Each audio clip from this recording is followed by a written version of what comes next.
La verdadera historia de la Torre de Babel. La Torre de Babel, en hebreo, Migdal Babel. Y en griego antiguo, P. A. Pirgostes Babel, es una edificación mencionada en el Génesis. El relato está dirigido a explicar por qué los pueblos del mundo hablan diferentes lenguas.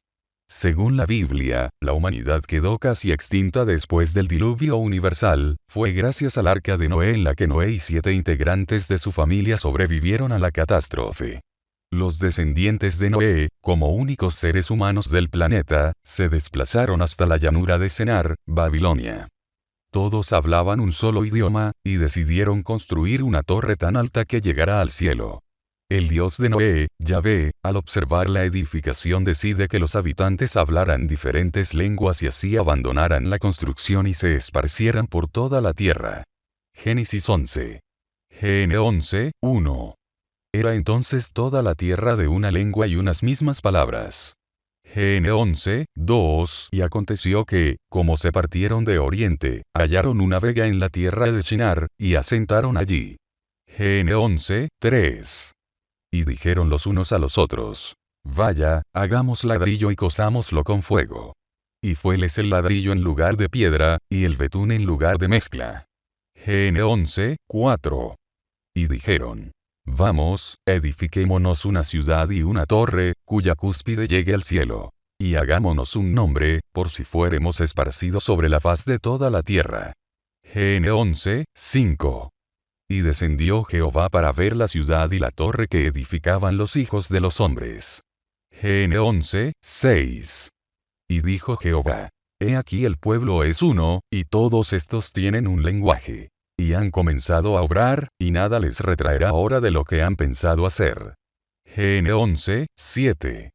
Ahora pues, descendamos, y confundamos allí sus lenguas, para que ninguno entienda el habla de su compañero. GN 11, 8. Así los esparció Jehová desde allí sobre la faz de toda la tierra, y dejaron de edificar la ciudad. GN 10, 8. Y Cush engendró a Nimrod, este comenzó a ser poderoso en la tierra. GN 10, 9. Este fue vigoroso cazador delante de Jehová. Por lo cual se dice: así como Nimrod, vigoroso cazador delante de Jehová. Esto es lo que narra el demiurgo Jehová con respecto a la Torre de Babel. ¿Será esto una prueba lo suficientemente convincente para creer ciegamente en este suceso? La narrativa que hace el demiurgo referente a la Torre de Babel, no da muchas explicaciones de lo sucedido, todo apunta a que hay una historia oculta entre líneas, que Jehová no quiere que la humanidad conozca. ¿Qué fue lo que realmente sucedió? Veamos. La leyenda de Nimrod el derrotado. En el segundo milenio antes de Cristo, una invasión trajo a los hiperbóreos casitas a Siria. Eran oriundos del Cáucaso y portaban una piedra sagrada junto al estandarte del águila leontocéfala. El águila con cabeza de león, con las alas desplegadas, aprisionaba entre sus garras 2 moruecos que eran el símbolo del dios semita, Enlil, Jehová Satanás, adorado en la Mesopotamia por todas las tribus, entre ellas los pastores amitas o abiros, que luego irían con Abraham a Palestina y Egipto. Este mismo estandarte sería llevado luego, miles de años más tarde, por otros pueblos bárbaros, también oriundos del Cáucaso, esta vez de raza germánica, pero entre las garras del águila ya no se hallaban los moruecos sino el cordero, símbolo de ese dios de los pastores que intentaban usurpar la milenaria figura hiperbórea de Cristo Lucifer. Los casitas venían siguiendo los dictados de su dios arquero Cus, quien había hecho pacto con los sacerdotes a fin de que dicho pueblo participara en la guerra cósmica. En la ciudad de Borsipa, al norte de Nínive, el rey Nimrod, utilizando la técnica numérica de los sigurat, hizo construir una enorme torre sobre un vórtice de energía telúrica. He aquí lo que se pretendía: atacar la morada de los demonios inmortales, es decir, Chan Shambhala. Este propósito, que puede parecer hoy producto de una desenfrenada fantasía, es sin embargo perfectamente posible. Y la prueba de ello está en el éxito obtenido por Nimrod cuando su élite de G. Los casitas habían pactado con su dios arquero Cus para participar en la contienda celeste. Eran guerreros temibles, perfectamente capaces de hacer frente a bestias, hombres o demonios. Peregrinaron durante años hasta que los sacerdotes cainitas decidieron que la serpiente de fuego más poderosa, esto es, el vórtice de energía telúrica, se hallaba dentro de los límites de la ciudad de Borsippa, que ya existía y estaba habitada por una tribu de raza semita. Ello no representó ninguna dificultad para un pueblo decidido a librar combate a demonios infernales. En breve tiempo los casitas dominaban la plaza y sus sacerdotes cainitas realizaban los rituales necesarios para calmar a la serpiente de fuego. E inmediatamente después pusieron en práctica una estrategia adecuada para la inminente ofensiva. De ella debemos destacar dos tareas que demuestran la capacidad de los sacerdotes cainitas. La primera consistió en entrenar a una élite capaz de resistir a la poderosa magia que los demonios emplearían al abrirse la puerta del infierno. Esta élite hiperbórea, ancestro lejano de la SS, tendría la sagrada misión de exterminar a los demonios, faena alucinante en la que seguramente perderían la vida o la razón. La otra tarea era quizá la más simple de ejecutar pero la que requeriría de mayor destreza en el manejo de la sabiduría hiperbórea. Construir la torre mágica que, merced a la armonía de sus exactas dimensiones, su forma y su funcionalidad, canalice la energía telúrica dispersándola en torno al ojo de la espiral de energía. En la arquitectura de templos lo más importante, desde el punto de vista de la funcionalidad ritual, es el plano de la base, su símbolo. Los más utilizados son la base circular, en cruz u octogonal, aunque también se han construido con base rectangular, pentagonal, hexagonal, etc. Pero en la arquitectura hiperbórea de guerra suelen construirse edificios semejantes a templos cuyo plano de la base casi siempre es un laberinto. Debe utilizarse tal figura debido a exigencias técnicas de la canalización de energías telúricas. Y podemos agregar que la aplicación de la técnica de los laberintos es otra de las 7 maneras de abrir puertas inducidas. Por supuesto, no cesamos de repetir que los productos de estas técnicas hiperbóreas no son automáticos, es decir, incluyen en su funcionalidad la participación de virjas entrenados. El plan de guerra de Nimrod constaba, entonces, de 3 pasos. Primero, abrir la puerta al plano Chan Shambhala. Segundo, acceder al famoso umbral de la iniciación sinárquica. Tercero, atacar, complementando esta colosal estrategia, existían una serie de detalles logísticos, como por ejemplo la elección de las armas o la posibilidad de emplear las antiquísimas corazas mágicas de la Atlántida. Con respecto a las armas, los sacerdotes cainitas decidieron que los guerreros emplearían flechas construidas según una antigua fórmula. Las plumas serían de ibis. Las varas, de acacia del Cáucaso. Y las puntas, de piedra, serían pequeñas estalactitas perfectamente cónicas, recogidas de unas cavernas profundas y misteriosas que una tradición chamana afirma, se conectan con el reino hiperbóreo de Agartha.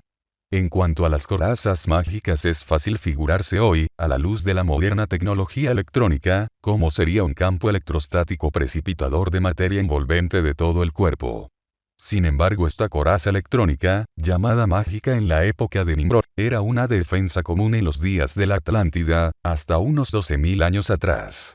Los sacerdotes cainitas solo lograron dotar por algunas horas de tal campo protector al rey Nimrod y a su general Ninurta, pues nadie más en el pueblo contaba con las condiciones de pureza necesarias para aplicar la antiquísima técnica. Solo 2 guerreros cuando la Atlántida contaba con ejércitos enteros que empleaban el abrigo de metal. Esta técnica sufrió una lenta degradación hasta desaparecer completamente debido a la confusión sanguínea. En un principio, cuando los sidas vinieron a la Tierra hace millones de años, revistieron su cuerpo físico con una coraza de fuego. Luego, en la lejana Lemuria, los sacerdotes, reyes y guerreros, materializaban minerales por lo que solían llamarse hombres de piedra. Y finalmente, en pleno Kali Yuga Atlante, los sidas de la faz tenebrosa materializaban corazas de metal en torno a su cuerpo, las que los protegían de golpes de espada o lanza a la manera de nuestras medievales cotas de malla. La coraza atlante de metal materializado es, por otra parte, el origen de la leyenda judía según la cual Nimrod poseía las vestimentas que Adán y Eva lucieron en el paraíso. Las habría obtenido de Cam, uno de los hijos de Noé, y más adelante, luego de luchar con Esasi, otro gran cazador, las habría perdido. Estas leyendas se hallan en los Midrash talmúdicos Sefer Yazar, siglo XII, y Pirkei Rabbi Eliezer, 90, 130 después de Cristo, y también en el Talmud babilónico, 500 después de Cristo, etc. Los guardianes del umbral cuentan también con corazas y armas poderosas, entre ellas, por ejemplo, el rayo Om, un arma atlante con la que los dulces maestros de sabiduría de Chang Shambhala suelen desintegrar a los discípulos que se muestran díscolos. Parece un enemigo terrible él, así armado, pero eso es pura apariencia, solo poderío material. Los guerreros de Nimrod portarían el signo hiperbóreo de HK, la runa de fuego que ningún demonio inmortal puede enfrentar. Y mucho menos los 200 hiperbóreos de la faz tenebrosa. Ese signo representa para ellos la verdad, el recuerdo inevitable del origen divino abandonado. Y, como a la gorgona, no les resulta posible mirarlo sin padecer grave riesgo. Cuando la torre estuvo lista se dispuso, en el templete de la cúspide, una columna metálica de hierro, cobre, plata y oro, rematada con una gigantesca esmeralda. Dicha piedra había sido entregada a los casitas por el dios Cus cuando los comprometió a la lucha con el demiurgo Enlil, Jehová Satanás, cuya morada estaba en Babilonia. Y según contaban los sacerdotes entre susurros, la piedra sagrada había sido traída de Venus por los dioses que acompañaban a Cus cuando llegaron a la tierra, antes que el hombre existiera. Durante las muchas décadas que duró la travesía de los bárbaros, desde las laderas del monte Elbrus, en el Cáucaso, la posesión de ese presente del cielo fue el estímulo que permitió afrontar todo tipo de penalidades. Era el centro en torno al cual se formaba la raza. Era el oráculo que posibilitaba oír la voz del Dios, y era la tabula regia donde se podían leer los nombres de los reyes. Era también el signo primordial ante el cual los demonios retrocedían aterrados y contra el cual ninguna potencia infernal tenía poder. Por su intermedio se abriría en el cielo la puerta del infierno y podría entablarse el combate sin tregua contra los servidores de quien encadenó el espíritu divino en la materia. Muchos pueblos han sido llamados bárbaros por otros pueblos más civilizados, aludiendo a su salvajismo e inconsciencia. Pero se necesita ser bárbaro para pactar con los dioses y tomar parte de la guerra cósmica. Solo la garantía de la pureza sanguínea de unos bárbaros, intrépidos e inmunes a las celadas satánicas, puede decidir a los dioses a poner en el mundo la piedra angular de una raza sagrada. En otras palabras, las celadas, las tentaciones de la materia, están tendidas en todas partes. Y por eso se necesita ser bárbaro o fanático, pero también ingenuo, como niño, o como Parsifal el loco puro de la leyenda arturiana. Finalizada la construcción del Sigurat, se enviaron mensajeros a las restantes ciudades y aldeas casitas pues su reino incluía a Nínive y otras ciudades menores, así como numerosos campamentos septentrionales que llegaban hasta el lago Van e incluso alcanzaban las laderas del Ararat. Miles de embajadores fueron llegando a Borsippa para apreciar la torre de Nimrod y rendir homenaje a Ishtar, la diosa de Venus, y a Cus, su dios racial, esposo de Ishtar. También llegaron del sur, de Babilonia a la que acababan de conquistar, un pequeño número de sus primos hititas, con quienes los casitas partieron juntos muchas décadas atrás, desde el Cáucaso. Todo se preparó para el solsticio de verano, el día en que Chang Shambhala está más cerca de nuestro plano físico. Ese día el pueblo de Borsippa estuvo reunido junto al gran Sigurat y un contraste de emociones se adivinaba en todos los rostros. Los invasores casitas, cazadores y agricultores, es decir cainitas, demostraban abiertamente su salvaje alegría por culminar una empresa que les había absorbido varias generaciones. Y en esa alegría furiosa latía el anhelo del próximo combate. Dice un antiguo proverbio ario: el furor del guerrero es sagrado cuando su causa es justa.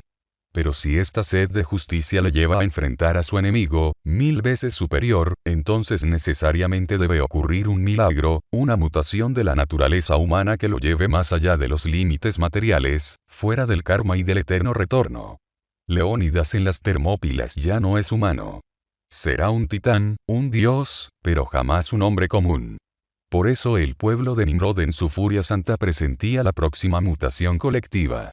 Se sentía elevado y veía disolverse la realidad engañosa del demiurgo Enlil. Hervían de valor y así purificaban drásticamente su sangre. Y en esa sangre pura, bullente de furia y de valor, al agolparse en las sienes trae el recuerdo del origen, despierta la mina y hace desfilar ante la vista interior las imágenes primigenias. Sustrae, en una palabra, de la miserable realidad del mundo y transporta a la verdadera esencia espiritual del hombre. En estas circunstancias mágicas no es extraño que todo un pueblo gane la inmortalidad del Valhalla. Contestando con dicha euforía guerrera se advertía una angustia retratada en los rostros de numerosos ciudadanos. Eran quienes constituían la primitiva población semita de Borsippa, pastores y comerciantes, que adoraban desde siempre al demiurgo Enlil. Según sus tradiciones Jehová Satanás había preferido al pastor Abel y despreciado al agricultor Caín, lo que es coherente puesto que pastor es el oficio del pasú, hijo de Jehová, según enseña la sabiduría hiperbórea. Por estas razones, guardaban un odio profundo contra el rey Nimrod y los sacerdotes cainitas. Un odio como solo pueden sentir los cobardes, aquellos que, en todo semejantes a los moruecos y ovejas que apacentan, se autodenominan pastores. Ese odio al guerrero es el que, disfrazado hipócritamente, exalta las virtudes del sentimentalismo, la caridad, la fraternidad, la igualdad y otras falsedades que conocemos muy bien por sufrirlas en esta civilización de pastores en que nos ha hundido el judeocristianismo de la sinarquía. Y ese odio, que estamos considerando, surge y se nutre de una fuente denominada miedo. Miedo y valor. He aquí dos opuestos. Ya vimos el poder transmutador del valor, cuya expresión es el furor del guerrero. El miedo en cambio se expresa por el odio pusilánime y refinado, el que después de múltiples destilaciones da la envidia, el rencor, la maledicencia y toda clase de sentimientos insidiosos. El miedo es pues un veneno para la pureza de sangre, como el valor es un antídoto. La exaltación del valor eleva y transmuta. Disuelve la realidad. La exacerbación del temor, en cambio, hunde en la materia y multiplica el encadenamiento a las formas ilusorias. Aumenta la participación mystique. Por eso los pastores semitas de Borsippa murmuraban entre dientes las oraciones de Enlil mientras, como hipnotizados de terror, contemplaban la ceremonia cainita. A primera hora de la mañana, cuando Shamash, el sol, recién había despertado, los tambores y las flautas ya estaban electrizando el aire con su ritmo monótono y ululante. En las distintas terrazas de la torre las sacerdotisas danzaban desenfrenadamente mientras repetían sin cesar, Cus, Cus, invocando al dios de la raza. Los sacerdotes, en número de 70, oficiaban los ritos previos a la batalla instalados en torno al enorme mandala laberíntico construido en el piso del templete superior con mosaicos de lapislázuli, réplica exacta del laberinto de la base del Sigurat. En todo el templo predominaba el color azul, destacándose con un intenso y titilante brillo la gran esmeralda verde consagrada al espíritu de Venus, la diosa que los semitas llamaban Ishtar y los sumerios Inina o Ninasag. Mientras los sacerdotes permanecían bajo el techo del templete superior, afuera, en los pasillos laterales el rey Nimrod y los 200 guerreros se preparaban para morir. El clímax bélico iba increciendo a medida que pasaban las horas. Cerca del mediodía podía observarse un vapor ectoplasmático color ceniza que se colaba por las columnas del templete superior y giraba lánguidamente alrededor de este, envolviendo en sus caprichosas volutas a los imperturbables guerreros. Dentro del templo el vapor cubría la totalidad del recinto, pero no sobrepasaba la cintura del más alto de los sacerdotes. La muchedumbre que permanecía petrificada observando la cúspide de la enorme torre asistió de pronto, atónita, a un fenómeno de corporización del vapor. Al principio solo algunos lo advirtieron. Pero ahora era visible para todos. La nube adoptaba formas definidas que permanecían un momento para disolverse y volverse a corporizar nuevamente. El motivo principal de los misteriosos relieves del vapor lo constituían fundamentalmente figuras de ángeles. Ángeles o dioses. Pero también diosas y niños. Y animales. Caballos, leones, águilas, perros, etc. Y carros de guerra. Era todo un ejército celeste el que se materializaba en la nube vaporosa y giraba lentamente alrededor del templo. Y al pasar los carros de combate, tirados por briosos corceles alados, los ángeles guerreros alentaban claramente a Nimrod. También lo hacían las mujeres. Pero conviene que nos detengamos un instante en ellas porque la sola contemplación de su belleza hiperbórea basta para iluminar el corazón del virya más pasivo y arrancarlo de las garras del engaño. Oh, las mujeres hiperbóreas. Tan bellas. Lucían una corta falda ceñida en la cintura por delgado cordón del que pendía, al costado, la vaina de una graciosa y temible espada. El arco cruzado sobre el pecho y a la espalda el nutrido carcaj. Las trenzas de oro y plata de un cabello que se adivinaba tan suave y ligero como el viento. Y los rostros, ¿quién sería capaz de describir esos rostros olvidados, tras milenios de engaño y decadencia? Rostros que, sin embargo, están grabados a fuego en el alma del guerrero, casi siempre sin que él mismo lo sepa. ¿Quién osaría hablar de esos ojos centelleantes de frío coraje que irresistiblemente incitan a luchar por el espíritu, a conquistar el bril? Ojos de acero cuya mirada templará nuestro espíritu hasta el instante anterior al combate, pero que, luego de la lucha, milagrosamente serán como un bálsamo de amor helado que curará toda herida, que calmará todo dolor, que resucitará eternamente al héroe, aquel que se mantiene tenazmente en el sendero del retorno. Y quien, por último, se atrevería a mencionar siquiera sus sonrisas primordiales ante las cuales palidecen todos los gestos humanos, ante cuyos sonidos cantarinos se apagan las músicas y rumores de la tierra. Risa transmutadora que jamás podría resonar entre la miseria y el engaño de la realidad material y que, por eso, solo puede ser oída por quien también sabe escuchar la voz de la sangre pura. Imposible intentar esbozar la imagen purísima de aquellas mujeres hiperbóreas, eternas compañeras de los Siddhas, cuya proyección en el vapor ectoplasmático se producía gracias a la poderosa voluntad de los sacerdotes cainitas. Solo agregaremos que dichas imágenes eran enormes. Mientras las otras figuras giraban a cierta distancia de los guerreros casitas, ellas se desprendían para abrazarlos y acariciarlos y entonces podía apreciarse su tamaño. Doblaban en altura al rey Nimrod, el guerrero más alto de Borsipa. El pueblo veía claramente estas efusiones. Y aunque era evidente que las diosas hablaban a los guerreros en tono imperativo mientras señalaban hacia el cielo, nadie de entre ellos hubiera podido oír si realmente aquellos fantasmas emitían algún sonido. Pues el ritmo frenético de las flautas, tambores, tímpanos y arpas era ensordecedor. Pero tal vez las mujeres hiperbóreas estuviesen hablando directamente al espíritu. Tal vez sus voces se dejasen oír dentro de cada guerrero como dicen que sienten los augures, envueltos en ese frenesí, pero momentáneamente pasmados de asombro por las alteraciones de la blanca nube. Los ciudadanos de Borsipa no advirtieron cuando una de las sacerdotisas abandonó la danza. Subió corriendo los pisos que faltaban para llegar al templo. Pero antes de entrar, el vapor tomó la forma de una multitud de niños alados que revolotearon en torno a ella derramando sobre su cabeza etéricos líquidos de no menos etéricas ánforas. Sin embargo, tales manifestaciones sobrenaturales no la detuvieron.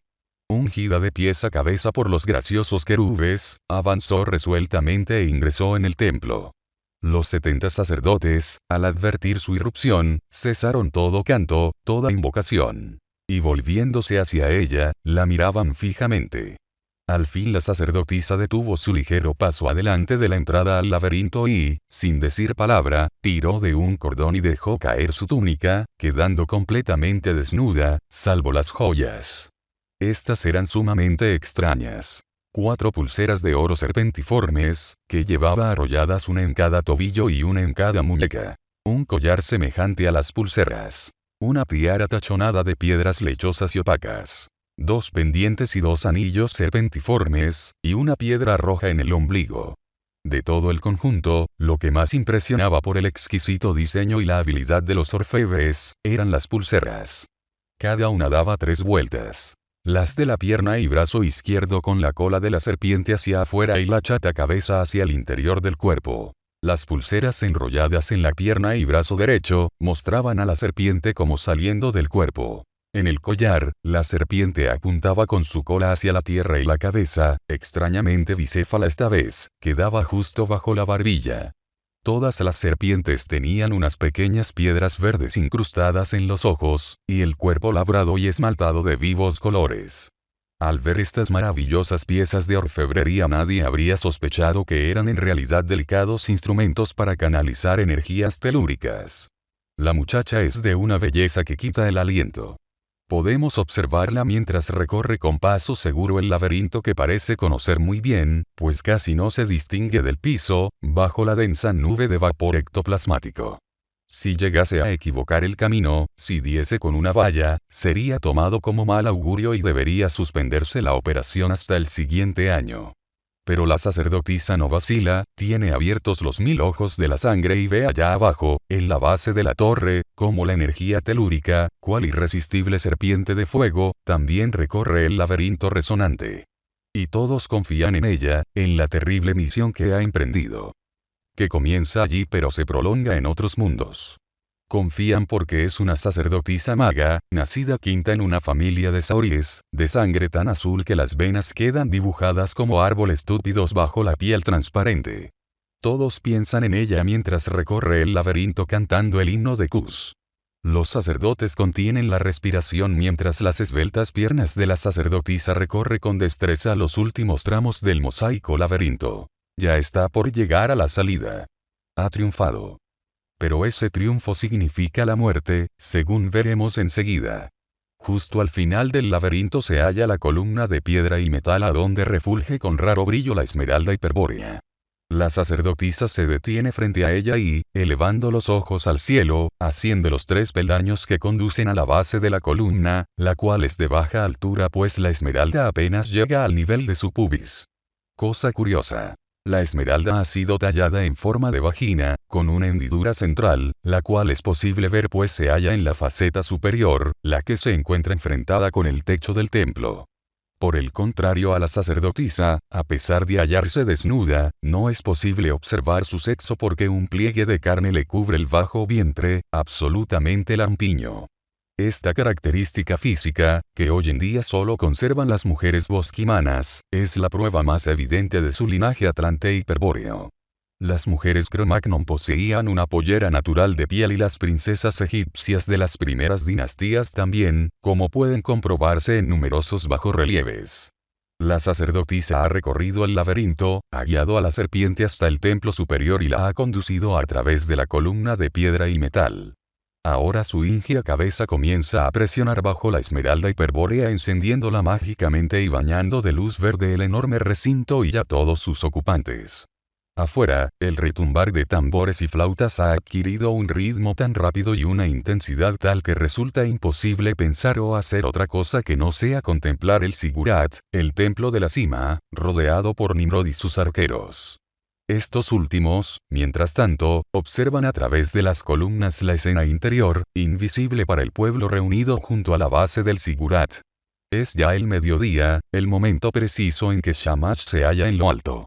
La voz grave de uno de los 70 sacerdotes se dirige a la bella sacerdotisa hablando con frases cortas, pronunciadas con la cadencia de una oración ritual. Oh princesa Isa. La suerte de la raza está en tus manos. Hemos recorrido muchas tierras y atravesado incontables países para llegar hasta aquí buscando dar la batalla final. Años de caminos y penurias desde que abandonamos las montañas sagradas a donde nacimos 2 veces y en cuya cima Cus nos reunía y nos hablaba de los tiempos primordiales. Conocimos en esos lejanos días que no somos de aquí.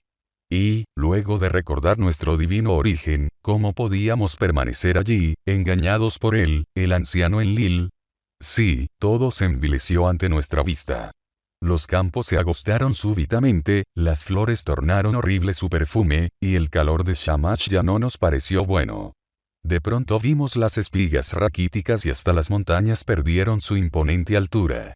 Todo eso ocurrió cuando miramos el mundo luego de que el sabio Cus nos hablara del cielo olvidado llenándonos el pecho de nostalgia. Entonces fue cuando decidimos emprender el sendero de regreso y cobrar cara la traición de los demonios que nos habían engañado con su magia. Muchos fuimos los que partimos desde la montaña sagrada, hacia distintas direcciones. Y muchos son los reyes que con sus pueblos hiperbóreos buscan desde entonces el camino del cielo. Pero Cus nos había advertido que algunos no llegarían pronto si volvían a ser engañados por los astutos demonios.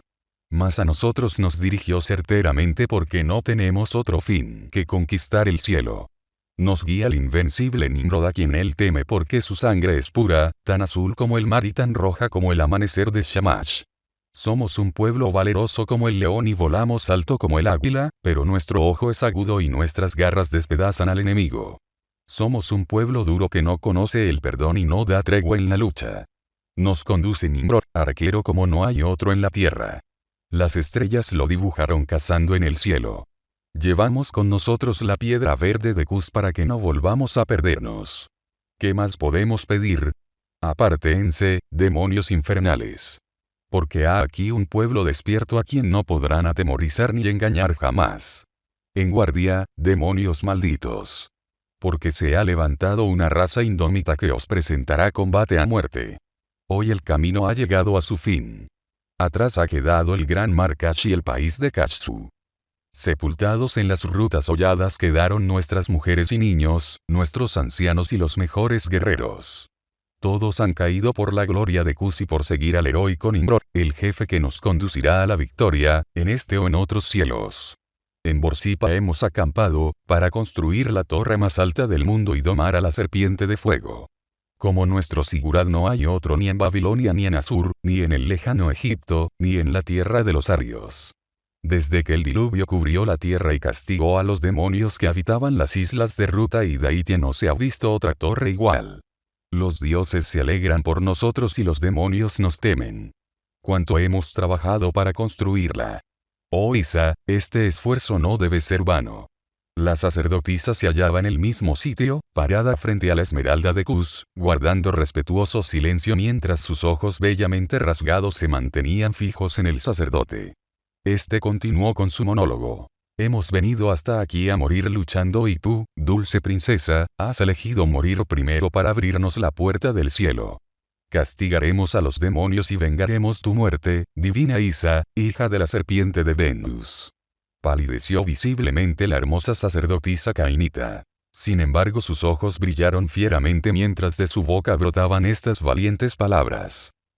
El constructor de mundos de ilusión, el infame Enlil, se ha hundido en un sueño eterno, mientras su cuerpo fecundado nace y renace en todo lo existente. Él se ha aliado con los demonios que habitan en Dehun, la ciudad 1000 veces maldita, la ciudad del horror y del engaño cuya séptima muralla posee una entrada oculta en el país de los hombres amarillos. Él ha confiado en los demonios para que prosigan su obra perversa. Y ellos nos han encadenado y nos impiden regresar al mundo de Cus, a donde se encuentra el palacio del verdadero Dios, HK, cuyo nombre no puede ser pronunciado sin morir. Pero, aunque Dehun está lejos, sus puertas están en todas partes. 7 puertas tiene Dehun y 7 muros lo circundan. La demonia Dolma posee las llaves pero solo los locos se dejarían guiar por ella. ¿Cómo pondrán sitio entonces los valientes casitas a la fortaleza de Dehun? Si los demonios ya saben de nuestros santos propósitos y si su ojo está clavado en nosotros desde la torre Cámpala, lo haremos como nos enseñó nuestro dios Cus, el venusiano. Despertando del sueño al miserable Enlil y obligándolo a abrir la puerta del cielo y a tender el puente sobre las lúgubres murallas de Dehun Cámpala. Sacerdotes casitas. Ved todos que Enlil ha despertado. El dios que duerme es idiota, gusta de flautas y tambores, de danzas y de cantos y que adoren su nombre, pero también desea sangre pues padre es de ladrones, de sucios pastores y sacrificadores. Solo la sangre pura hará brotar al monstruo de las profundidades. Proceded, sacerdotes. Que Isa está dispuesta a morir en la guerra, de todos, la primera. Viajaré por los mundos donde los muertos velan, los demonios acechan y los dioses esperan. Me acompañará Cus, a quien todos respetan. Y en nombre de Nimrod, obligaré a la bestia a que abra las puertas en bien de nuestra gesta. Proceded, sacerdotes, que Isa está dispuesta. En ese momento 3 cosas sucedieron simultáneamente. El sol llegó a su cenit. La música cesó de golpe, inundando los oídos de silencio. Y de una puñalada certera el sacerdote cegó la vida de la bella princesa Casita. El cuchillo de jade degolló limpiamente el cuello níveo por encima del collar bicéfalo. 2 sacerdotes sostuvieron el cuerpo exánime mientras la sangre caía a borbotones sobre la brillante gema y se introducía en su hendidura interna, convertida ahora en ávida garganta. Entonces comenzaron a ocurrir las cosas más maravillosas que ojos humanos hubieran contemplado desde muchos siglos atrás. Quienes se hallaban dentro del templo pudieron contemplar una escena terrorífica. Al caer la sangre se apagó por un instante la luz que emanaba la esmeralda, pero luego, como una saeta, una columna de fuego se elevó raudamente del piso del templo envolviendo al pedestal y a la gema. El cuerpo de la princesa yacía en el suelo, imposible de ver bajo las impenetrables nubes de vapor geoplasmático que, a cada instante, se hacían más densas. Sin embargo, una imagen espectral, con su misma belleza desnuda, podía observarse claramente junto a la columna de fuego, entregada a una especie de forcejeo. El portento ígneo, que en un primer momento no superaba el espesor de una pata de elefante, era ahora tan ancho como un círculo de 6 hombres. Inicialmente había serpenteado fieramente semejando un infernal ofidio. Pero luego, al expandirse, fue adoptando lentamente la inconfundible figura del dragón. Era un dragón flamígero cuya espantosa imagen se hacía a cada instante más nítida, en la medida en que aumentaba el forcejeo con el fantasma de la princesa Isa. Conviene aclarar que solo habían transcurrido unos minutos desde que la princesa expirara hasta el momento en que se materializara el monstruo de fuego. Conviene aclararlo porque a partir de allí todo sucedió demasiado rápido, o quizá los testigos perdieron la noción del tiempo. De pronto las fauces de aquella bestia primitiva, aquel leviatán, Raab, Bemoto-Teón Tianat, exhalaron un rugido terrible al tiempo que una enorme llamarada barría la estancia consumiendo y carbonizando a numerosos sacerdotes. Solo los sobrevivientes pudieron observar el increíble espectáculo de aquella bestia de fuego jineteada por la sacerdotisa muerta. La princesa Isa, su fantasma, había trepado a la cabeza del monstruo sentándose entre las aletas triangulares del escamado lomo. Esta audaz acción hizo que el monstruo emitiera el infernal rugido y la mortífera flama. No obstante tal reacción y las feroces sacudidas de la bestia, la princesa repetía imperturbablemente estas palabras. Espíritu de Enlil, de él, de Ya y de Il que fecundas la tierra y produces la vida y engañas a los hombres con tu falsa opulencia y esas ilusorias riquezas que ofreces. Dios que alguna vez estuviste en lo alto pero que ahora has caído y te has vuelto completamente idiota, no nos encadenes también a nosotros en este universo infernal que has construido imitando el verdadero cielo. Nosotros nos iremos porque ya estamos hartos de ti, de todas tus trampas, y de los demonios que te secundan. Abre la puerta del cielo, constructor de mundos. Abre la entrada del antro infernal a donde moran tus cobardes secuaces. Te conjuro a hacerlo, en nombre del verdadero Dios, Padre de Cus, a quien tú traicionaste. Por HK. Te conjuro a abrir la puerta en nombre de HK. Al oír este bendito nombre, la fiera se replegó instantáneamente hacia el piso del templo, enrollándose en torno a la columna de piedra y metal. Su cabeza, sin embargo, se balanceaba amenazadora sin que este alarde afectara la prestancia de la espectral sacerdotisa, quien se mantenía firmemente tomada de su lomo. El dragón telúrico no demostraba intenciones de obedecer, actitud que llevó a la valerosa princesa a obrar de manera drástica. Inclinándose estiró la mano, haciendo el gesto de tocar su propia sangre en la cuenca repleta de la esmeralda hiperbórea. Acto seguido dijo. Esta sangre que hoy ha sido derramada y hacia la cual te has precipitado, Señor de todas las cosas, es mi sangre. Una sangre sagrada del linaje de los dioses de Venus.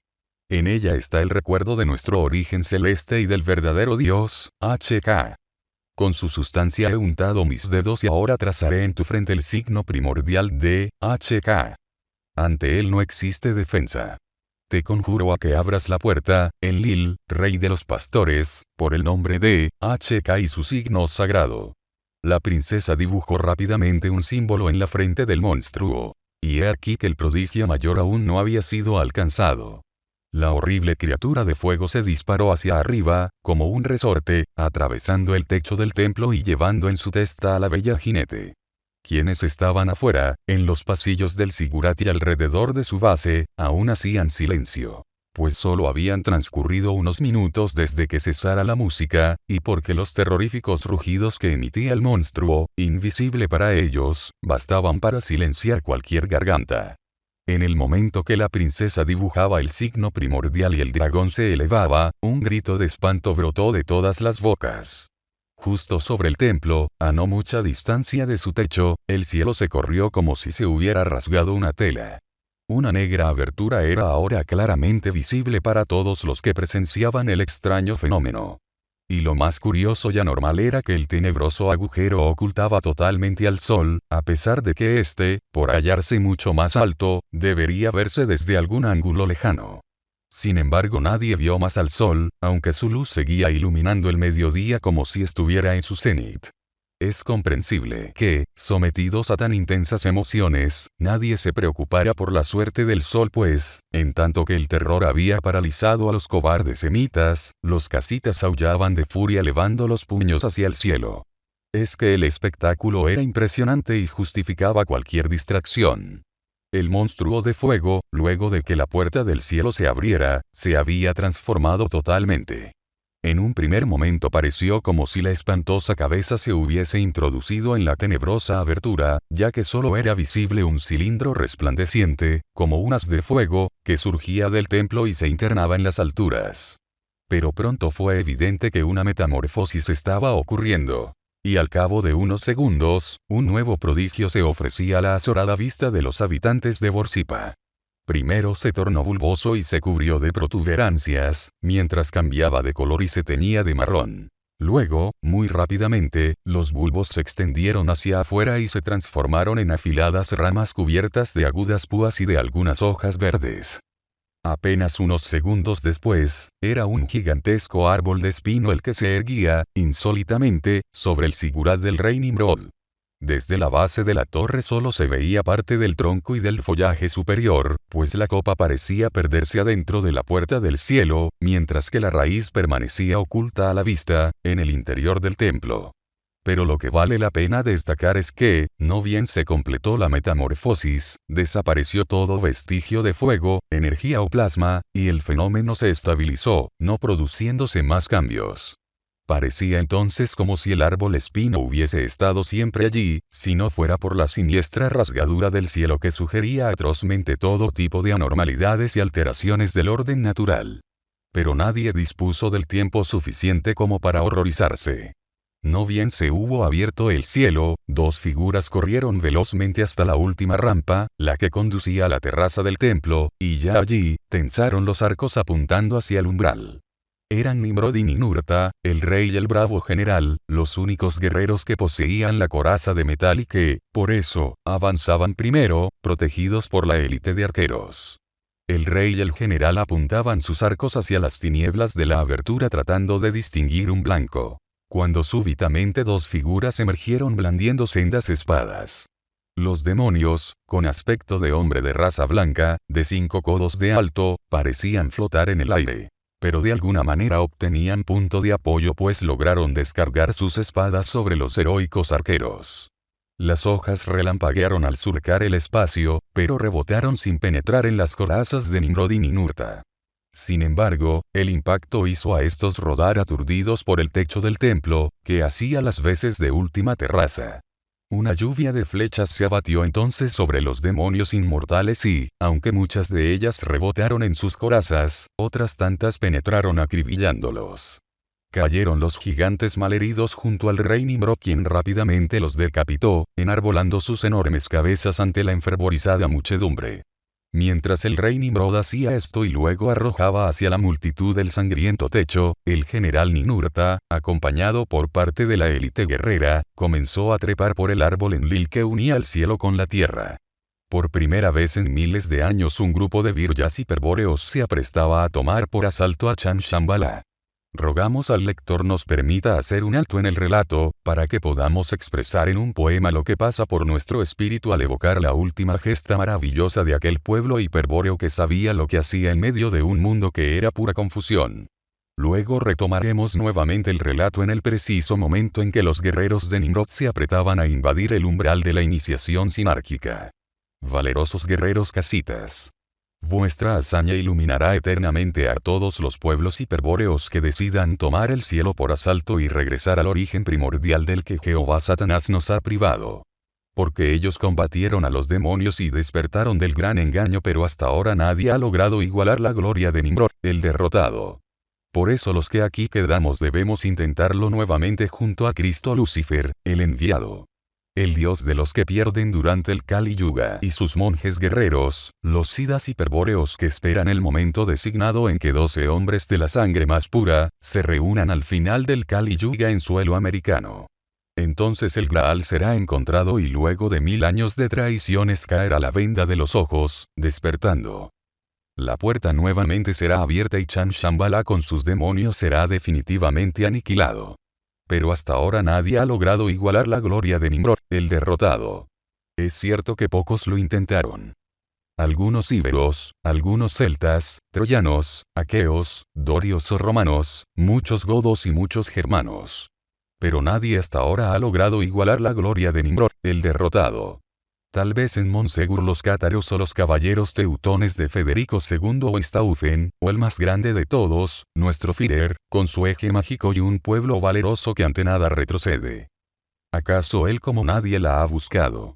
Y así muchos la eternidad han ganado y de este infierno se han marchado. Pero no definitivamente, pues una guerra final será librada y volverá Nimrod junto a los grandes héroes del pasado. Odín, Wotan, Lugh, y Huiracocha, Heracles, Indra y Quetzalcóatl. Desde el Valhalla llegarán cantando rodeados de valquirias primorosas y música de antaño. Y ellos levantarán ejércitos enormes de vivos, inmortales y resucitados. Una sola virtud será exigida.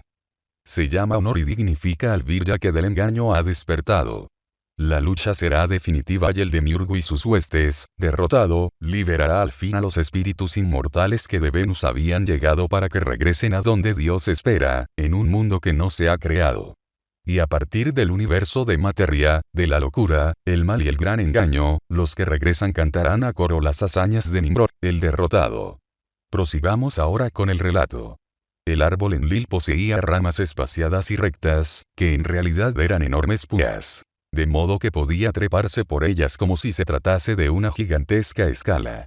Esto fue justamente lo que hicieron los valientes casitas, preparándose a ascender por el árbol y sitiar la puerta del cielo. No bien el general Ninurta y 50 guerreros hubieron trepado lo suficiente, comprobaron que se hallaban frente a la entrada de una caverna, o a la imagen de ella.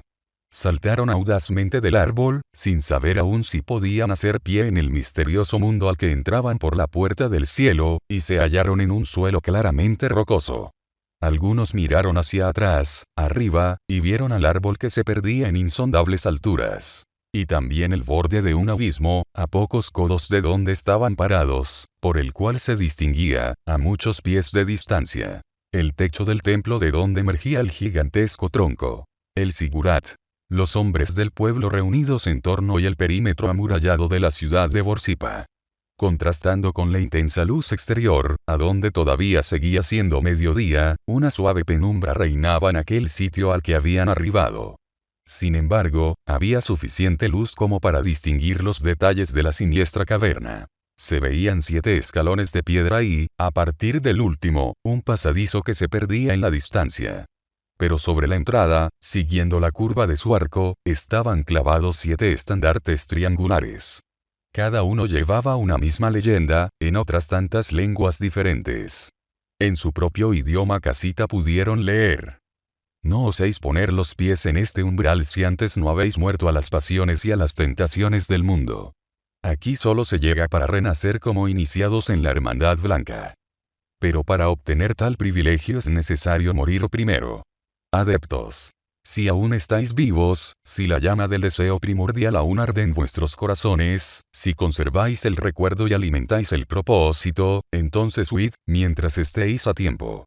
Evidentemente se trataba de una maniobra estratégica.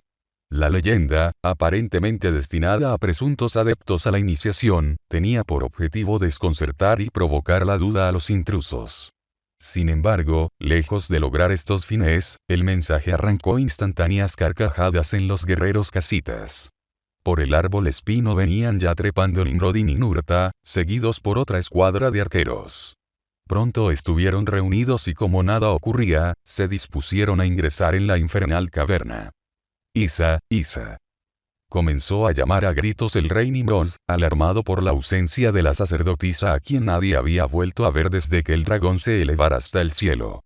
En ese momento alguien notó que los estandartes habían borrado su imbécil mensaje y se reescribían solos, persistiendo en aquella táctica de dirigirse a los guerreros con palabras engañosamente espirituales. Viajeros casitas. En este lugar solo hallará la locura quien no posea un corazón justo y un alma dulce y devota capaz de adorar al gran arquitecto del mundo y servirle en su gran obra. Vosotros no poseéis totalmente estas virtudes. Sin embargo, sois afortunados, casitas. Aunque equivocados en vuestro propósito, el haber sabido llegar hasta aquí os favorece. Y es por ello que os haremos una oferta por esta única vez, ahora y para siempre. Os ofrecemos servir, junto a nosotros, a el Uno, Señor del gran aliento, Creador de la tierra, del cielo y de las estrellas, de incontables mundos semejantes a este, y de otros, tan extraños y sutiles que resultan inconcebibles para cualquier mortal. Sois valientes y puros, casitas, pero habéis sido engañados por el demonio Cus, quien os mostró un paraíso inexistente. Debéis abandonarlo y aceptar el plan del Uno.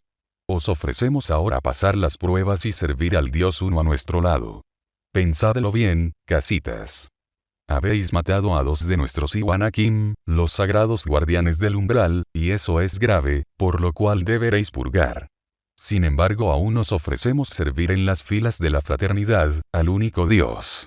Si os decidís ahora, si aceptáis el trato, debéis dejar las armas en el umbral y despojaros de toda intención agresora, y de los signos malditos que portáis. Hacedlo pronto, casitas. Porque es oportunidad única la que os damos. Hacedlo y podréis atravesar sin peligros el pasillo que está ante vosotros. Pero tened presente que debéis cruzarlo con el arrepentimiento en el alma, porque enseguida arribaréis a un lugar muy santo llamado el Templo de la Sapiencia, a donde seréis iniciados en los misterios del Uno. Se miraron vacilantes Nimrod y Ninurta. Esperaban hallar enemigos formados para el combate, pero allí solo había estúpida magia. Los estandartes, con las palabras que hemos leído, habían atraído misteriosamente la atención de los casitas. Entre los guerreros algunos no sabían leer, pero extrañamente, el mensaje llegaba igual a sus mentes. Y aunque no entendían muchos de los conceptos empleados, sabían perfectamente que se intentaba comprarlos, toda vez que se les proponía una oferta, sobornarlos para que abandonasen la lucha y se rindiesen sin presentar batalla. Los casitas derrotados, desarmados con palabras. ¿Y cuál sería el precio cobrado por tan cobarde claudicación? Nada menos que servir al odiado Enlil. Un murmullo se elevó desde la élite guerrera. Se intentaba engañarlos y aparte se había insultado a su dios Cus. La sangre hervía en las venas de los heroicos casitas. Pero el mensaje proseguía. Si aceptáis nuestra generosa oferta, os convertiréis en los guerreros de la rosa, aprenderéis la doctrina del corazón y, merced a esta sabiduría, descubriréis en vuestro propio corazón a Él, aquel por quien sois todo, al anciano de los días, al Señor de los eternos veranos, al Kumara Sanat. Si aceptáis, lucharéis siempre por Él y por su pueblo elegido Avinu, cuya simiente se halla muy cerca de vosotros. Si aceptáis, regresaréis al mundo como adeptos iniciados en los misterios de la Kalachakra, la ciencia más poderosa de la tierra. Y gracias a sus secretos seréis los más grandes héroes, no habrá enemigos que os puedan enfrentar. Seréis magos respetados, generales victoriosos, reyes invencibles, hombres riquísimos, depositarios de un poder como nunca se ha visto. Compartiréis la gloria de reinar en el mundo junto al linaje elegido por Él en el día no lejano en que Él, como llave Satanás, se presentará ante unos pueblos numerosos, adoradores de la materia, y los conducirá con brazo firme desde la sinarquía de su poder. No. Resonó como un trueno la voz de Nimrod. No miréis el maldito estandarte. Su voz está afuera, en el mundo del engaño. ¿Qué os dice vuestra pura sangre, guerreros casitas? ¿No aprendimos de Cus, el hiperbóreo, que intentarían comprar nuestras almas? ¿Y no nos dijo Cus, allá en nuestras montañas lejanas, que ceder a los demonios sería nuestro fin? Desenvainó la espada, y con un rápido movimiento se infligió una herida en la mano izquierda. Escuchad, prosiguió, yo, Nimrod, quien os ha guiado victoriosamente a 1000 batallas, os digo que debemos combatir hasta la muerte a estos viles demonios que no se atreven a enfrentarnos. Os digo que mienten, y que con sus promesas solo buscan perdernos. Levantó su mano, de la cual manaba abundante sangre. Aquí está mi sangre, que es la más pura del mundo. Con ella trazaré el signo de HK en este estandarte infernal y luego entraremos a matar a los demonios. Nuestro signo es invencible. Con su dedo pulgar derecho, embebido en sangre, dibujó el signo primordial e instantáneamente pareció como que un fuego consumía los 7 triángulos encantados. Matemos a los demonios. Gritaron a coro todos los guerreros. Sin embargo, no alcanzaron a ingresar al túnel, pues aún humeaban en el suelo los restos de los estandartes cuando los demonios de Shambhala, que observaban ocultamente la reacción de los casitas, se dispusieron a emplear una de sus terribles armas atlantes. El cañón Om. Primero fue un sonido suave, penetrante y agudo, como el cantar de la cigarra. Luego comenzó a subir de tono y de volumen hasta hacerse irresistible. Isa, Isa. Gritaron a Dudo Nimrod y Ninurta. Efectivamente, descendiendo de lo alto por las espinas del árbol Enlil, estaba a la vista el espectro de la princesa Casita. Los miraba fijamente y parecía hablar enérgicamente pero, en un primer momento, nadie oyó nada. Pues el monosilbo de él, emitido intensamente, había aturdido a casi todos. Sin embargo, era impresionante la fe que los casitas sentían por la sacerdotisa de Cus. Y quizá esta confianza hizo que pronto oyeran, o creyeran oír, sus instrucciones. Todos atrás de Nimrod y de Ninurta. Observad fijamente el signo de HK que tienen grabado en sus espaldas y dejad que fluya en vosotros la voz de la sangre. Su rumor apagará cualquier cosa que os perturbe. Y vosotros, valientes jefes, tenéis una armadura poderosa. Veréis que ella os protege.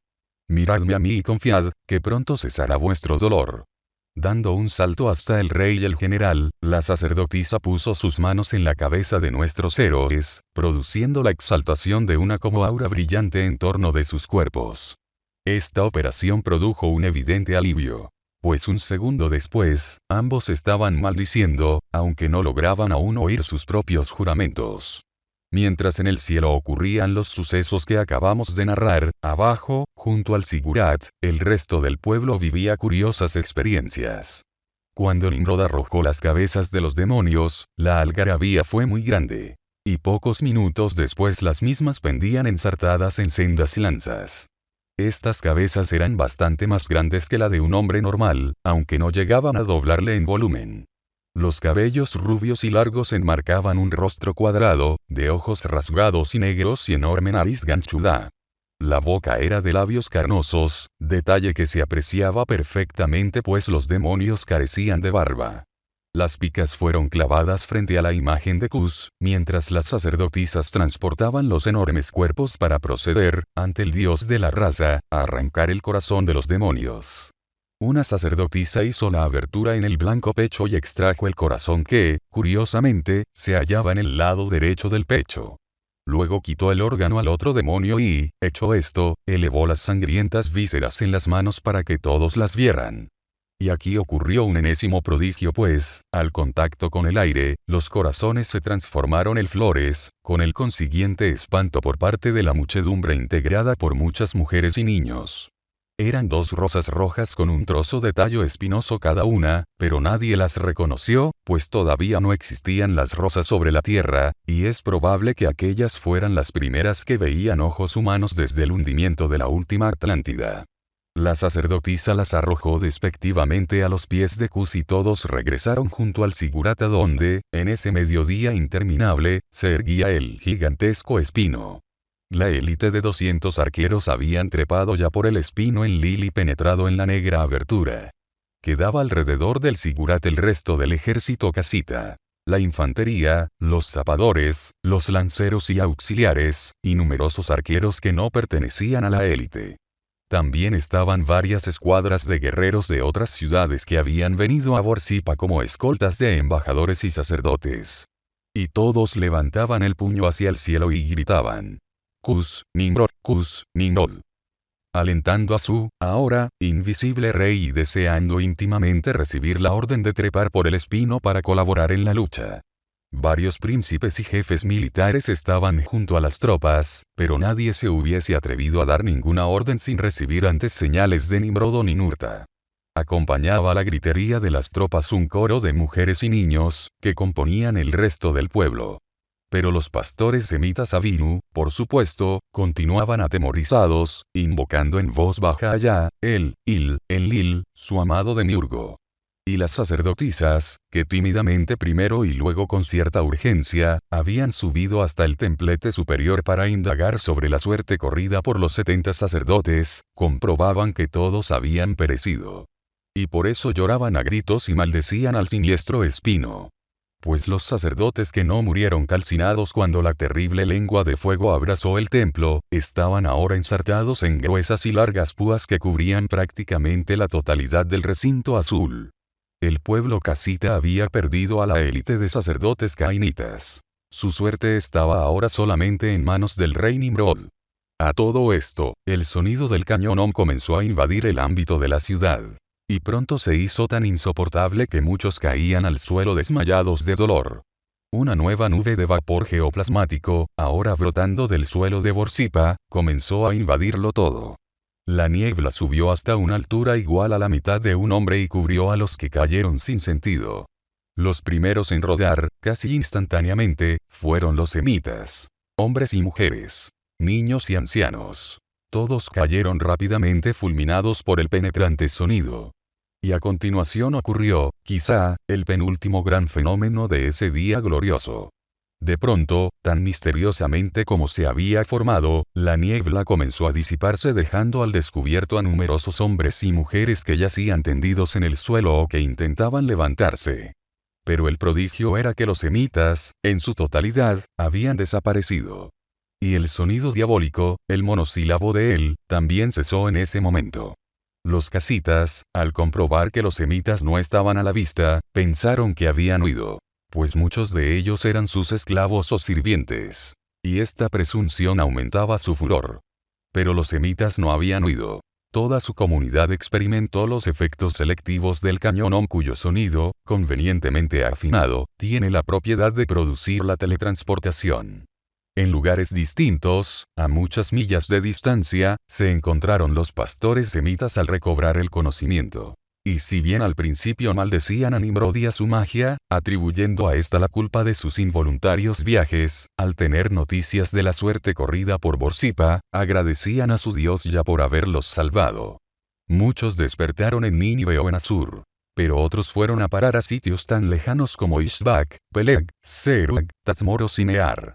De hecho, muchas familias semitas tardaron años en reunirse, separadas por distancias de 200 o 300 millas, hecho que contribuyó a difundir, de manera distorsionada, la hazaña de Nimrod por todo el Oriente Medio. A todo esto, en Borsippa, un arquero se asomó por la negra abertura del cielo y gritó: «Todos los guerreros al ataque. Nimrod vence». Pero volvamos a la entrada de la caverna, a donde dejamos a Nimrod y a Ninurta. Cuando ambos se convencieron de que el rayo sónico no podía contra ellos, se aprestaron a invadir el umbral. El pasillo era lo suficientemente ancho como para que pudiesen avanzar de a 5 a la par, cosa que hicieron a la carrera. Al frente iba la espectral figura de la princesa Isa, seguida por Nimrod, Ninurta y el resto de los arqueros, menos una decena que quedaron de guardia a la entrada. Aquella caverna, construida con el fin de atemorizar a los aspirantes a servir al demiurgo, tenía las paredes cubiertas de bajos relieves monstruosos y leyendas misteriosas e impías. También existían puertas laterales que daban a ciertas cámaras en donde la demonia Dolma suele aparecer en su lasciva desnudez, rodeada de una corte de santas prostitutas. Ella es la encargada de guiar y hechizar a los adeptos que ignoran los peligros de la magia sexual. Esta y otras muchas trampas alucinantes, destinadas a confundir y someter la voluntad de los ingenuos aspirantes que suelen aventurarse a atravesar el umbral, se hallaban montadas, acechantes, en toda la interminable longitud del siniestro pasillo. Pero ninguno de tales trucos podía detener a los que estaban más allá de los sentidos. A los que solo oían la voz de la sangre pura. A quienes su determinación los había llevado a luchar en el cielo. La vanguardia casita llevaba recorrida una longitud de 2 estadios cuando el túnel concluyó abruptamente dando lugar a 3 salas, una a continuación de la otra, en cuyas entradas, grandes inscripciones en varios idiomas permitían saber que se hallaban en el templo de la ignorancia y del aprendizaje o en el templo de la fraternidad o en el templo de la sapiencia. La primera sala se hallaba vacía, salvo un altar con los odiados símbolos de Enlil. La segunda poseía 2 altares y 2 enormes columnas de basalto en su entrada. La tercera ostentaba un suntuoso altar con un ataúd y, grabados en paredes y techos, los símbolos más obscenos y malditos que nadie puede concebir sin perder la razón. Y en todas las salas había ricas alfombras y tapices cubriendo pisos y paredes, y sahumerios aromáticos que impregnaban el espacio, suavemente iluminado por varias lámparas de aceite. Las 3 salas, tan extrañamente decoradas, constituían sin duda un espectáculo inusitado para aquellos hombres aguerridos que minutos antes se encontraban en una humilde ciudad del desierto. Sin embargo, estos extraños ambientes no pudieron ser debidamente apreciados por los casitas pues la lucha comenzó tan pronto ingresaron en la primera sala. Allí un grupo de los guardianes del umbral y Anakim, semejantes a los que Nimrod decapitara momentos antes, les cerraban el paso. A pesar de poseer aspecto fiero y ser muy grandes en tamaño, esos engendros de la magia negra no son muy efectivos para la lucha. Han nacido de la cópula entre los sidas de la faz tenebrosa y mujeres pasú en la ceremonia del Sabbat, que es antiquísima, de la época en que dichas prácticas destruyeron la Atlántida. Muchos millares de tales seres viven en Shambhala, o Kampala, o Dejun, etc. Son totalmente imbéciles y sirven en los ejércitos de la Gran Fraternidad. Sin embargo, hay personas más imbéciles que los Iwanakim. Son quienes al verlos los toman por ángeles o extraterrestres. Los guardianes rodeaban a un anciano calvo, semidesnudo, de raza amarilla, que parecía un habitante de las lejanas montañas Kunlun. Tenía en sus manos un dorje o cetro de poder, esto es, un transductor poderosísimo que permite operar a modo de llave o gatillo en toda la gran maquinaria resonante que es el mundo material. El cetro, una vara con cabeza esférica de piedra, emitió un rayo bermejo que golpeó secamente en el pecho del general Ninurta arrojándolo fulminado en el piso. Pero el enemigo no tuvo tiempo de alegrarse de este golpe, pues una certera flecha atravesó el corazón del demonio amarillo provocando, tan extraordinaria respuesta, gran confusión entre los Iwanakim. Ahora el choque se hizo inevitable. Mientras unos demonios arrastraban el cadáver del viejo hasta el aula del aprendizaje, otros se dirigían, espada en mano, hacia los guerreros casitas. Una lluvia de flechas mágicas cayó sobre ellos. Pero en ambiente tan reducido, pronto la distancia se acortó y hubo que luchar cuerpo a cuerpo. Ya habían caído varios demonios acribillados y algunos más no tardaron en seguirlos por el efecto de las espadas casitas. Nimrod abrió un claro entre muchos atacantes y, seguido de su escuadra, pasó a la siguiente sala.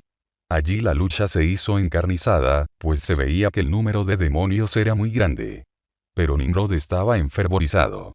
Había visto, a través de la segunda sala, a un personaje resplandeciente, que parecía dirigir el ataque. Se asomaba por momentos al templo de la sapiencia desde una puerta que parecía dar a un amplio patio. Pero luego de gritar órdenes se apartaba para dar paso a otros torpes Iwanakim. Era un Nefilim, un sida de la faz tenebrosa. Pero Nimrod, impresionado por su aspecto divino y sus grandes alas blancas, le tomó por el mismo Enlil. Apuntó cuidadosamente y disparó cuando la imagen del Nefilim se dibujó en la puerta. La flecha trazó una suave curva en el espacio y fue a dar directamente en el pecho del demonio, rebotando como si hubiese pegado contra una dura roca. «Perro Nimrod», gritó el Nefilim con el rostro desfigurado por el odio. «¿Así respondes a nuestra oferta? Ahora morirás, tú y todos los tuyos. Serán pasto de nuestros Iwanakim que, por cierto, tienen mucho apetito». Dicho esto, se apartó de la puerta mientras un tropel de demonios irrumpían hacia Nimrod, mientras este observaba horrorizado como muchos Iwanakim se entregaban a devorar ferozmente a los guerreros caídos. Esta visión arrancó un grito de espanto al rey casita y, mientras su espada mantenía a raya a los atacantes, observaba que las bajas eran terribles entre su élite de arqueros. Ese fue el momento en que dio la orden de buscar refuerzos. Unos momentos después, miles de guerreros irrumpían en los malditos templos de la iniciación sinárquica. Pronto los Iwanakin fueron sobrepasados y Nimrod tuvo tiempo de reunir a sus arqueros sobrevivientes. Quedaban menos de la mitad. Pero los refuerzos llegados eran impresionantes, al extremo que amenazaban saturar los 3 templos que ya habían sido tomados. Había que intentar una salida hacia el patio exterior. Nimrod espió por la puerta en que viera al Nefilim y comprobó que daba al patio de un enorme palacio, en medio de una ciudad ciclópea. Una visión que quitaba el aliento. Es que estaban en el corazón de Chang Shambhala, muy cerca del palacio del rey del mundo. El conjuro de los sacerdotes cainitas había sido tan efectivo, apoyado desde luego por el misterio de la sangre pura, que la serpiente de fuego les había allanado las 7 murallas. El túnel de la iniciación sinárquica las atraviesa, para que los discípulos del demiurgo puedan llegar hasta los maestros de sabiduría. Pero conviene que hagamos algunas aclaraciones. A pesar de todo lo que hemos visto hacer a los sacerdotes cainitas y a Nimrod, no se trata de magia, la clave para llegar a Chang Shambhala, sino de estrategia. De nada valdría que alguien pudiera abrir la puerta si su espíritu se encuentra dogmatizado o es víctima de cualquiera de las tácticas psicológicas que emplea la gran fraternidad para lograr la sinarquía universal. Por eso, la verdadera hazaña de Nimrod fue atravesar el túnel y los 3 templos con las armas en la mano, lo que habla y hablará para siempre de la sangre más pura de la tierra. Porque esos lugares son las cámaras de engaño más poderosas que existen en el mundo. Nada se les puede igualar, ni los tratamientos con drogas que puedan emplear los servicios de inteligencia de Occidente completados con hipnosis, ni cualquier otro sistema de programación psíquica. ¿Quiénes van a parar allí? Personas útiles a la sinarquía, jefes de Estado, religiosos, reyes, personas ricas e influyentes, presidentes de corporaciones, etc., retornan completamente hechizados, dispuestos a trabajar de lleno para cumplir su misión. Son los iniciados de la sinarquía. Han muerto y vuelto a nacer. Pero lo que en realidad ha muerto en ellos es el espíritu, el recuerdo de sangre, la mine, que ahora, sumidos en una total confusión estratégica, ya nunca sentirán. En el patio exterior al templo de la sapiencia, a donde se habían atrincherado los valientes casitas, toda una legión de Iwanakim, espada en mano y varias escuadras de Sheidim, los enanos de piel terrosa, esperaban inquietos. Estos enanos, de enorme cabeza, son el producto del comercio carnal entre los Pazu y ciertos animales, durante las orgías de magia negra atlante. Transportados en masa a Chang Shambhala luego de la hecatombe, habitan en lóbregas cavernas y realizan toda suerte de tareas para los maestros. Últimamente han sido redescubiertos en Occidente como acompañantes de tripulantes de ovnis, pero, en verdad, se trata de una especie terrestre milenaria. Dominan un arma antipersonal paralizante que da sensación de frío y puede producir desmayos pero no es mortal. Se muestran agresivos y son de temer si no se los conoce y no se poseen los conocimientos necesarios para neutralizarlos. Pero cuando llevan las de perder son cobardes y huyen en desbandada. Son feroces carnívoros pero no gustan de la carne humana como los gigantes Iwanakim. Ellos son los responsables del robo de reses, mutilaciones de animales y succiones de sangre, así como los Iwanakim suelen desayunarse con desprevenidos ciudadanos que jamás vuelven a aparecer. La vista del patio exterior no podía ser más espeluznante, pero Nimrod deseaba enfrentarse al cobarde Nefilim y vengar las horrorosas bajas producidas entre sus hombres por los gigantes antropófagos. Para ello trazó una simple estrategia. Enviaría a la infantería en horda, seguidos de una vanguardia de lanceros. Atrás quedaría la élite de arqueros protegiendo la retaguardia y disparando permanentemente a los blancos más seguros. En la confusión, Nimrod intentaría llegar hasta el Nefilim. El Emin Nefilim, cuyo nombre era Cocabiel, uno de los 200 sidas hiperbóreos que vinieron de Venus, siguieron el sendero de la mano derecha y fundaron la gran fraternidad o jerarquía oculta de la Tierra, se hallaba dirigiendo a sus huestes de pesadilla escudado tras una enorme fuente de surtidor.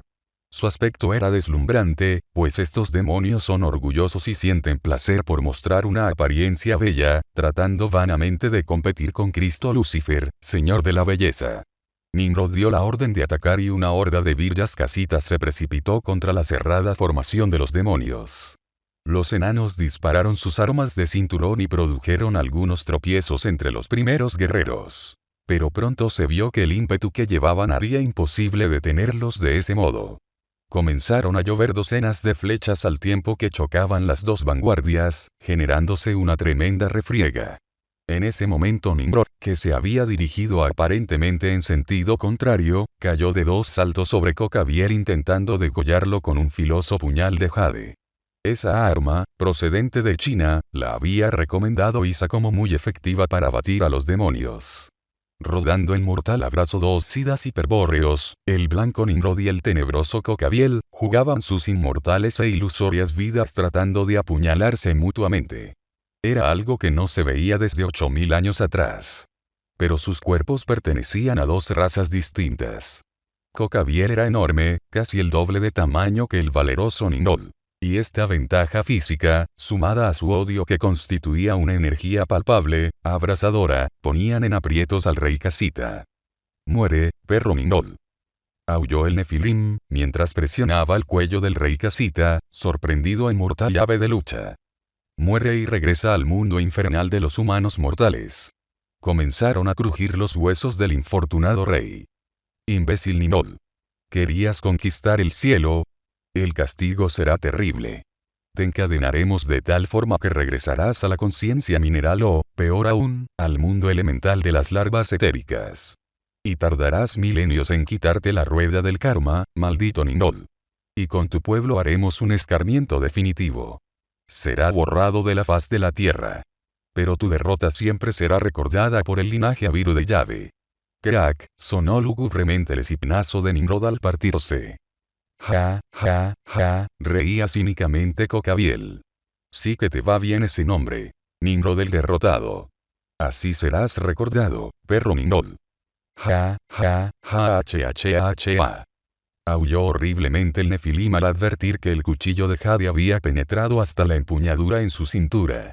En todo momento de la lucha había tratado Nimrod de hundir el arma, pero ésta resbalaba en la coraza electrostática con precipitación mineral que lo protegía.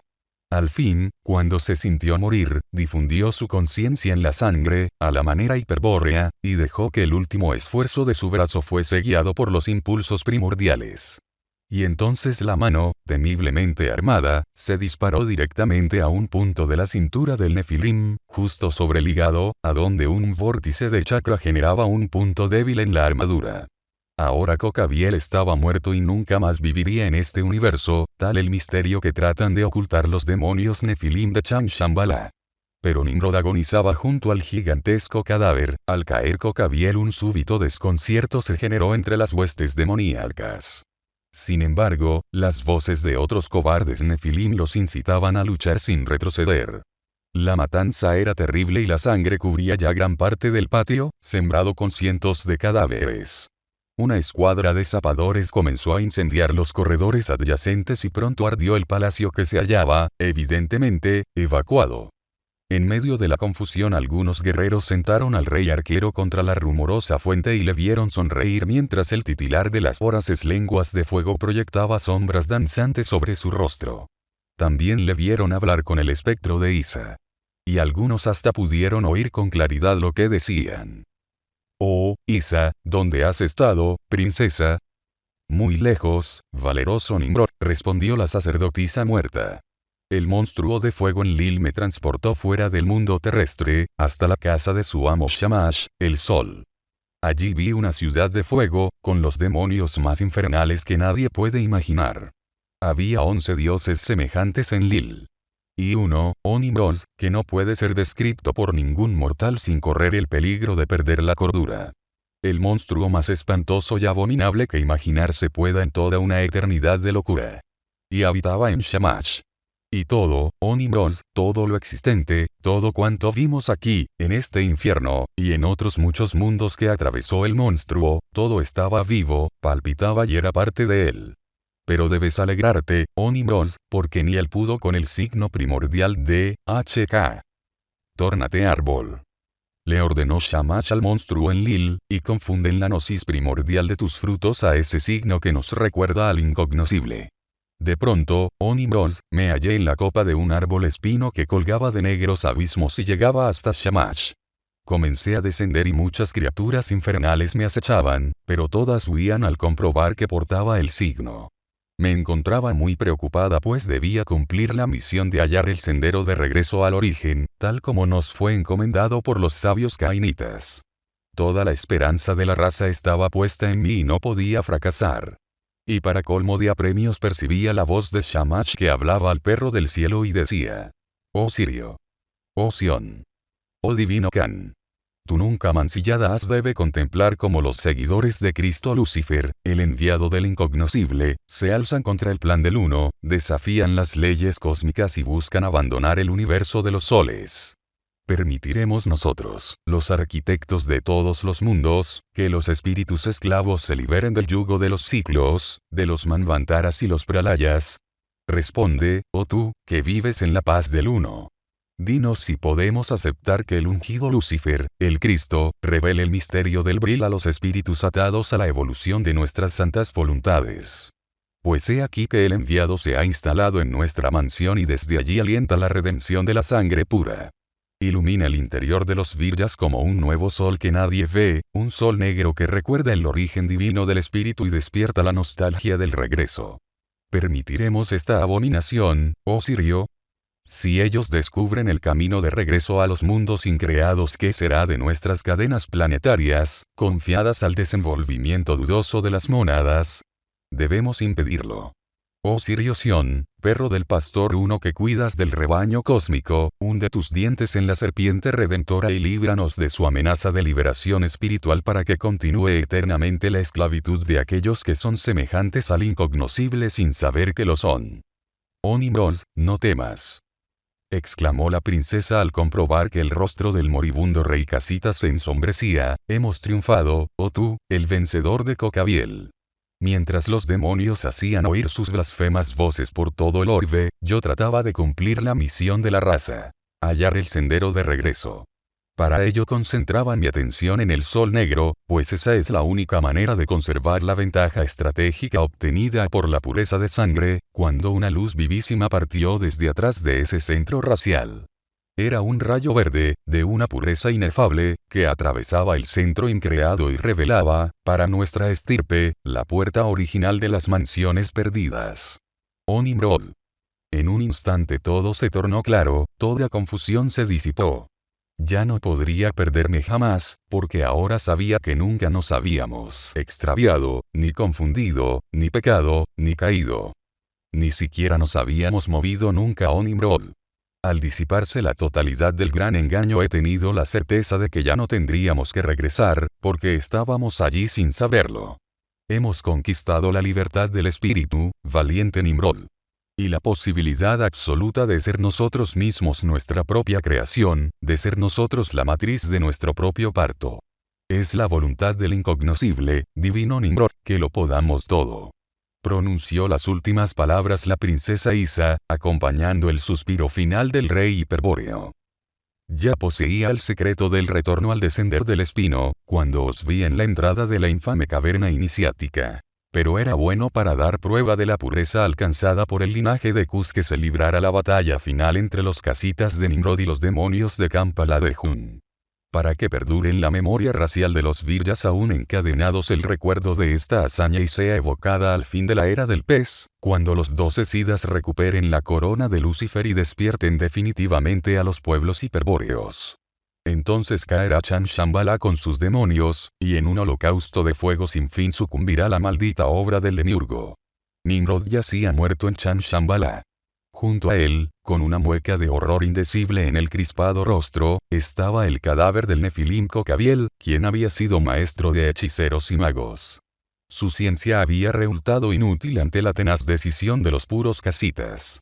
Y dicho fracaso demostró que para el Virya, mutado en Sida, siempre es posible luchar contra los demonios y vencer. Claro que esa victoria mística puede ser también una derrota, si es medida con la vara del Pasú. Porque, de hecho, es considerada como derrota toda victoria que no lleve aparejado un éxito material comprobable y mensurable con las pautas morales de las sociedades sinarquizadas. Pues la moral de una sociedad es función de su cultura y, ya lo hemos dicho, la cultura es un arma estratégica para la sinarquía. Por eso, quienes luchan contra las fuerzas satánicas, los viryas hiperbóreos, serán siempre tildados de derrotados. Y por eso el gran ser que ilumina el sendero interior de los viryas, Cristo Lucifer, es llamado el Dios de los perdedores, porque todos sus seguidores siempre pierden durante el Kali Yuga.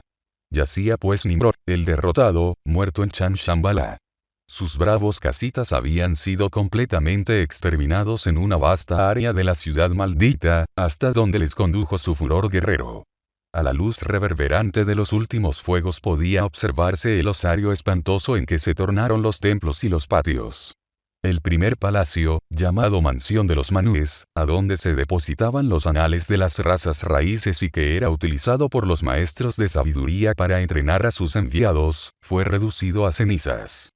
Un enorme monasterio y varios templetes dedicados a divinidades menores, siempre destinados a entrenar enviados o sea a engañarlos tácticamente, también sufrieron los efectos del fuego.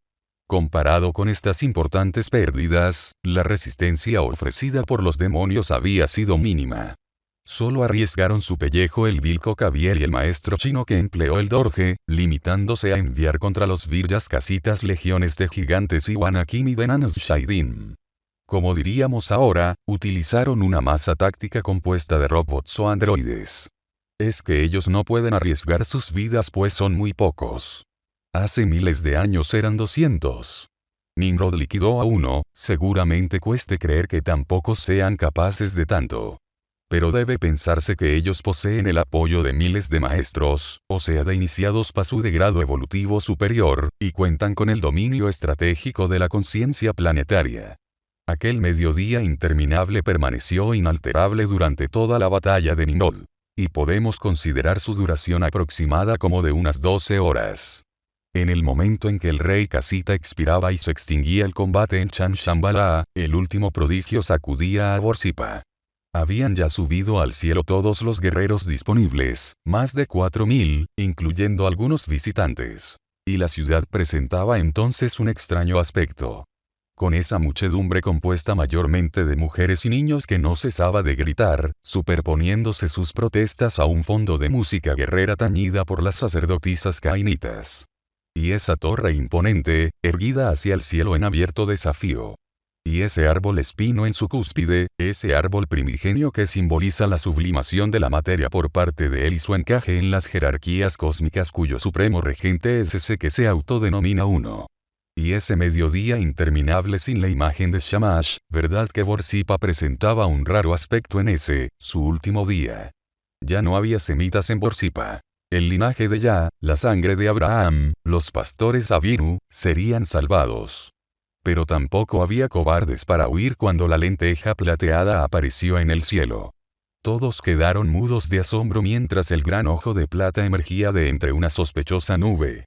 Y todos murieron en sus puestos cuando el rayo atómico dio de lleno en la torre de Nimrod. El calor desarrollado fue tan tremendo que la arena se fundía y chorreaba como el agua. Un huracán mortal, un círculo expansivo de fuego, partió de Borsippa matando a cualquier ser viviente en 10 millas a la redonda. Se empleó otra de las armas tácticas atlantes dando así cumplimiento al ruego que Enlil y Shamash hicieran al perro del cielo, Sirio-Sion, y que la princesa Isa presenciara. Y una vez consumado el ataque, la lentícula de plata desapareció de toda vista física para retornar al centro de donde había sido proyectada, en Chan Shambhala. Al disiparse el humo, solo quedaba en pie la séptima parte de la torre de Nimrod. Shamash continuaba su viaje hacia el occidente, el espino y la puerta del cielo ya no estaban. La pesadilla había terminado. El umbral estaba a salvo para continuar prestando su servicio a las iniciaciones sinárquicas y los hijos del sol de medianoche habían fracasado nuevamente. Solo quedaría el recuerdo racial de la gran hazaña de Nimrod y los restos calcinados de su torre, tal como pueden verse aún hoy en las ruinas de Borsippa, con la arena vitrificada por el calor nuclear adherida todavía, tras los milenios, a sus muros. Y también perdurarían las calumnias inventadas por los pastores semitas y recogidas por la tradición árabe y judía. En el Talmud y en diversos escritos rabínicos puede leerse, convenientemente alterada, parte de esta historia.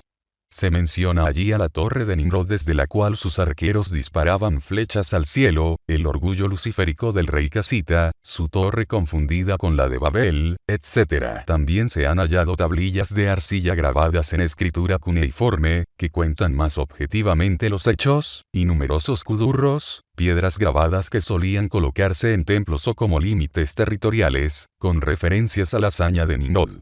Quizás de todas las falsificaciones hechas en torno a esta gesta hiperbórea, la más insidiosa sea la referencia de H.P. Blavatsky en la Doctrina Secreta, a donde se escribe que una élite de sacerdotes asirio-babilónicos descubrió la manera de escapar al plan de evolución del logos solar y abandonó la cadena planetaria, junto con su pueblo, rumbo a las estrellas, donde continúan su evolución. Es decir, que la mencionada agente de la sinarquía pretende capitalizar la hazaña de Nimrod en favor de las teorías sinárquicas. El resto del pueblo casita continuó dominando durante un tiempo, pero finalmente se fundió con sus primos hititas pues, ya lo hemos dicho, una raza que pierde sus sacerdotes es una raza moribunda. Y, junto con Nimrod, habían partido para siempre la élite de sacerdotes cainitas. Sin embargo, la expansión hitita llevó a habitar nuevamente Borsippa, la cual fue en parte reconstruida, pero nadie se atrevió a tocar las ruinas de la famosa torre. En Chan Shambhala siempre está presente la historia de Nimrod y con la consigna de evitar futuros intentos de este tipo es que muchos enviados se han ocupado durante siglos de eliminar pruebas al respecto y de confundir sobre la metodología táctica empleada en el ataque. Como veremos más adelante, solamente en el siglo XX, por obra del Führer de Alemania, ha sido posible emprender nuevamente, con perspectivas de éxito, la mutación colectiva de la raza y la conquista del cielo. Pero los resultados de esta nueva gesta hiperbórea seguramente aparecerán, a quienes se hallan bajo los efectos de la magia sinárquica, como una derrota. Para concluir este resumen de la historia de Nimrod, diremos que el rey casita, su bravo general Ninurta, sus sacerdotes y todo el pueblo que murió en Borsippa, emprendieron el definitivo sendero del retorno guiados por la indómita princesa Isa. Mientras tanto, los demonios idiotas y Wanakin devoraban sus cuerpos en Chan Shambhala y el rey del mundo pronunciaba su oración vespertina, retrasada 12 horas ese día por la hazaña imborrable de Nimrod. En un museo de Buenos Aires, en la Argentina, se halla el famoso Kudurú de Khashoggi, descubierto en Susa, donde formaba parte del botín del rey elomita Shutruk-Nakhunte del siglo XII a.C. En él está grabada la regia figura de Nimrod pisando a la luna y al sol, y con una estrella de 8 puntas, símbolo del planeta Venus, sobre su cabeza. A su lado, un sigurat, recuerda a su famosa torre. Abajo de esta imagen hay 2 columnas de escritura cuneiforme en lengua hitita donde se menciona la muerte del rey y se advierte que nadie debe olvidar su hazaña. Transcribimos parte de dicho texto según la erudita versión del profesor Ramírez de la Universidad de Salta, considerada universalmente como la más exacta. La muerte de Nimrod. Desde una famosa torre cuyas ruinas aquí están, el rey Nimrod al cielo ha partido, un día volverá. Mas él no ha ido a los dioses su rodilla a hincar. Con el arco tensado ha subido dispuesto a matar.